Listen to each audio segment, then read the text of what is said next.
j'espère que vous allez bien. Nous allons dans cette vidéo parler de la défense de notre corps face à l'intrusion de microbes. J'espère que vous avez regardé les vidéos précédentes et consulté, voire même imprimé, les fiches bilan qui sont disponibles en description des vidéos. Cela vous permettra de tout relire avant le brevet. Exceptionnellement, pas de fiche bilan toute faite cette fois-ci, puisque nous allons la construire ensemble. Et oui, il faut bien bosser un peu, hein. Je vous invite à regarder une première fois la vidéo, puis la remettre en utilisant le bouton Play Pause pour constituer votre fiche bilan au fur et à mesure de la vidéo. La première écoute est très importante puisqu'elle vous donnera une vision globale de ce que nous allons voir aujourd'hui. Et cela vous permet de commencer à imaginer votre fiche bilan dans votre tête. Tout d'abord, vous savez que les barrières naturelles de notre corps sont les frontières entre le milieu extérieur et le milieu intérieur du corps. Je commence donc par orienter mon dessin en indiquant où se trouvera le milieu extérieur et où se trouvera le milieu intérieur. La peau, une des barrières naturelles du corps, est composée d'abord d'une couche de cellules mortes, puis en dessous de l'épiderme et encore en dessous du derme. C'est pour ça qu'on appelle un dermatologue le médecin spécialiste de la peau. Je dessine donc ma couche de cellules mortes, mon épiderme et mon derme. Lorsque l'on se blesse, que l'on se coupe par exemple, la barrière est rompue. Les micro-organismes peuvent alors la franchir. Je dessine donc des petites bactéries qui rentrent dans ma plaie. C'est là que notre corps va se défendre. Tout d'abord, se met en place l'immunité innée. C'est une défense que nous avons dès notre naissance. Elle est rapide et non spécifique. C'est-à-dire qu'elle va essayer de combattre le plus rapidement possible tous les micro-organismes pathogènes qui pénètrent dans notre corps. Elle ne va pas les trier. Donc j'écris dans un petit cadre à droite les 3 notions essentielles de cette défense immunitaire innée. Notre corps possède une autre défense, cette fois-ci plus spécifique et performante, qui se met en place plus tard. Nous en parlerons dans une prochaine vidéo. Revenons donc à notre coupure. Une fois blessé, nous pouvons remarquer différentes choses. Ça gonfle au niveau de la plaie, c'est chaud, c'est rouge et c'est douloureux, hein.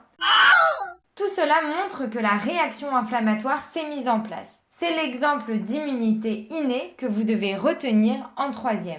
Je note donc sur mon schéma réaction inflammatoire avec les 4 symptômes caractéristiques. Rougeur, chaleur, gonflement et douleur. Nous allons donc comprendre comment se déroule cette réaction de l'organisme et pourquoi nous avons ces 4 symptômes. Nous allons détailler notre schéma en 4 grandes étapes. Il faut tout d'abord savoir que les micro-organismes possèdent à leur surface des petits marqueurs qu'on appelle antigènes. Je dessine donc mes petits antigènes à la surface de ma bactérie. Alors oui, la ressemblance avec des fleurs, ce n'est pas fait exprès, hein. Continuons. Les bactéries ont donc passé les barrières naturelles de notre corps et sont donc dans un milieu favorable à leur multiplication. La température est parfaite, tout va bien pour ces bactéries qui nous ont donc contaminés et nous infectent en se multipliant. Je note donc ma première et ma 2e étape, contamination et infection. Comme vous le savez, dans le sang circulent 2 types de cellules, dont nos globules blancs. Si vous avez oublié comment les reconnaître, allez vite voir la vidéo 3. À l'endroit de la blessure, certaines cellules vont reconnaître les antigènes portés par les micro-organismes. Ces cellules vont envoyer des messages au corps indiquant qu'il y a un problème. Certains de ces messages sont responsables de la douleur. Je comprends donc pourquoi nous ressentons une douleur lorsque notre réaction inflammatoire se met en place. Et je peux donc écrire ma 2e étape, libération de molécules de douleur. La libération de ces messages va entraîner une dilatation des vaisseaux, c'est-à-dire que nos vaisseaux sanguins vont gonfler. Il y aura ainsi plus de sang et c'est pour cela que la peau rougit et qu'elle devient plus chaude. Je coche donc rougeur et chaleur puisque j'ai compris que ces 2 symptômes sont dus à la dilatation de mes vaisseaux. Je dessine donc la suite de mon vaisseau, mais cette fois en le dessinant plus dilaté, c'est-à-dire plus gonflé.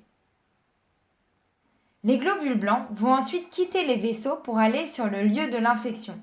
En effet, les messages d'alerte ont permis au corps de comprendre la nécessité d'avoir des globules blancs à cet endroit.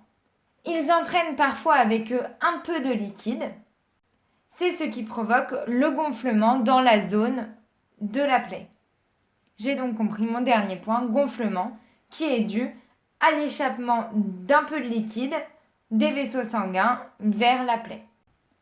Certains leucocytes ou globules blancs vont ingérer et digérer les micro-organismes pour les détruire. En gros, ils vont les manger. C'est ce qu'on appelle la phagocytose. Les globules blancs, capables de réaliser cette phagocytose, sont appelés les phagocytes. Logique, non? J'écris donc ma 4e étape, phagocytose. Je l'écris un peu plus à droite parce que vous allez voir que nous allons réaliser un petit tableau expliquant les grandes étapes de cette phagocytose. Il y a donc 4 étapes à retenir. C'est une notion essentielle pour le brevet, je le rappelle. Première chose, les phagocytes se collent aux micro-organismes. C'est la phase d'adhésion. Ensuite, le phagocyte va enrouler et absorber le micro-organisme. C'est l'ingestion. Ensuite, dans des petites poches du phagocyte se trouvent des substances permettant la digestion.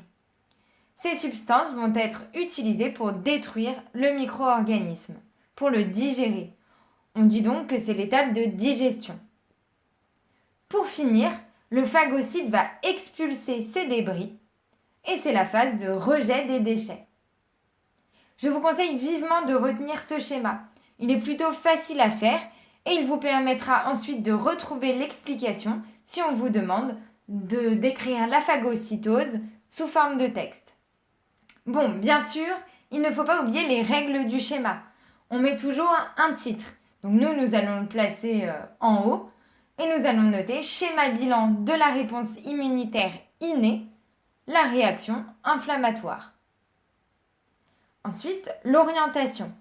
Bon, c'est fait puisque nous avons indiqué le milieu extérieur et le milieu intérieur. Ensuite, l'orthographe. Bon, on espère que c'est bon, mais si vous voyez des fautes, n'hésitez pas à le signaler en commentaire. Les légendes.